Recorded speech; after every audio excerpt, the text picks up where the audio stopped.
Hi welcome back to my mini blog. ಇವತ್ತು actually ನಾವು plan ಮಾಡಿದ್ದೀವಿ ಆಚೆ ಹೋಗೋಣ ಶಾಪಿಂಗ್ಗೆ ಅಂತ. ನಾನು ಮತ್ತು ನನ್ನ ಅಕ್ಕನ ಮಗ ಮತ್ತು ನನ್ನ ಮಗನೂ ಬರ್ತೀನಿ ಅಂತ ತುಂಬ ಹಠ ಮಾಡ್ತಾಯಿದ್ದಾನೆ. ಅವ್ನಿಗೆ ಹೆಂಗಾದರೂ ಮಾಡಿ ಯಾಮಾರಿಸಿ ಹೋಗೋಣ ಅಂತ ಪ್ಲ್ಯಾನ್ ಮಾಡಿದ್ದೀವಿ ನಾನು ಮತ್ತು ನನ್ನ ಅಕ್ಕನ ಮಗ.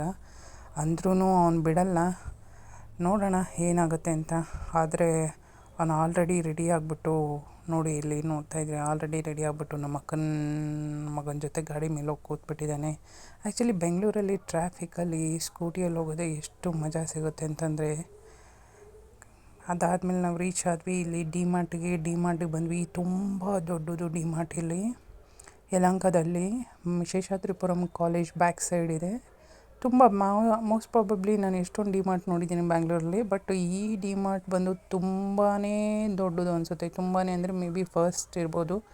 ಇಲ್ಲಿ ರೀಚ್ ಆದಮೇಲೆ ನೋಡಿ, ಇಲ್ಲಿ ನನ್ನ ಅಕ್ಕನ ಮಗ ಮತ್ತು ನನ್ನ ಮಗ ಇಬ್ಬರೂ ಒಳಗಡೆ ಹೋಗ್ತಾಯಿದ್ದಾರೆ. ನನ್ನ ಮಗ ಎಷ್ಟು ಎಕ್ಸೈಟ್ಮೆಂಟ್ ಅಂದರೆ ನೋಡಿ, ಇಲ್ಲಿ ಅದು ಇದು ಸಾಮಾನೆಲ್ಲ ತೆಗೆದು ಅದರಲ್ಲಿ ಹಾಕ್ಕೊಳ್ಳೋದು, ಅಲ್ಲಿ ಹೋಗೋದು ಇಲ್ಲಿ ಹೋಗೋದು, ಟ್ರಾಲಿ ಎತ್ಕೊಂಡು ಇದು ತೊಗೊಳ್ಳ ಅದು ತೊಗೊಳ್ಳ ಅಂತ ತುಂಬಾ ಬ್ಯುಸಿಯಾಗಿದ್ದಾನೆ. ಅವ್ನಿಗೆ ಏನು ತೊಗೊಳ್ಳಿ, ಎಲ್ಲಿ ಹೋಗ್ಲಿ, ಎಲ್ಲಿ ಬರಲಿ, ನಮ್ಮ ಮಕ್ಳಿಗೆ ಇರುತ್ತಲ್ಲ ಅದು ಒಂದು ಎಕ್ಸೈಟ್ಮೆಂಟ್ ಅನ್ನೋದು.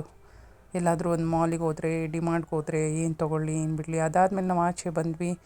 ಆಚೆ ಬಂದಮೇಲೆ ಅಲ್ಲಿ ಒಂದು ಪಾನಿಪುರಿ ಶಾಪ್ ಇದೆ. ಎಕ್ಸಾಕ್ಟಾಗಿ ಡಿಮಾರ್ಟ್ ಆಪೋಸಿಟೇ ಈ ಪಾನಿಪುರಿ ಅವನು ಇರ್ತಾನೆ, ಯು ಪಿ ಅವನು. ತುಂಬ ಚೆನ್ನಾಗಿ ಮಾಡ್ತಾನೆ, ತುಂಬ ಟೇಸ್ಟಿಯಾಗಿ. ಇದು ನೋಡಿ ಲೊಕೇಶನ್ ನೋಡಿ, ಇದು ಡಿಮಾರ್ಟು. ಅದು ಡಿಮಾರ್ಟ್ ಎದುರುಗಡೆನೇ ಬಂದರೆ ಈ ಹುಡುಗ ಇಲ್ಲಿ ನಿಂತಿರ್ತಾನೆ, ಯು ಪಿ ಅವನು. ತುಂಬ ಚೆನ್ನಾಗಿ ಮಾಡ್ತಾನೆ. ಅದಾದಮೇಲೆ ಮುಗಿಸ್ಕೊಂಡು ನಾವು ಮನೆಗೆ ಬಂದ್ವಿ. ಮನೆಗೆ ಬರ್ತಾ ಇದು ಏರ್ಫೋರ್ಸ್ ಸ್ಟೇಷನು. ಏರ್ಫೋರ್ಸಿಂದ ಡೌನಲ್ಲೇ ನಮ್ಮ ಮನೆ ಇರೋದು.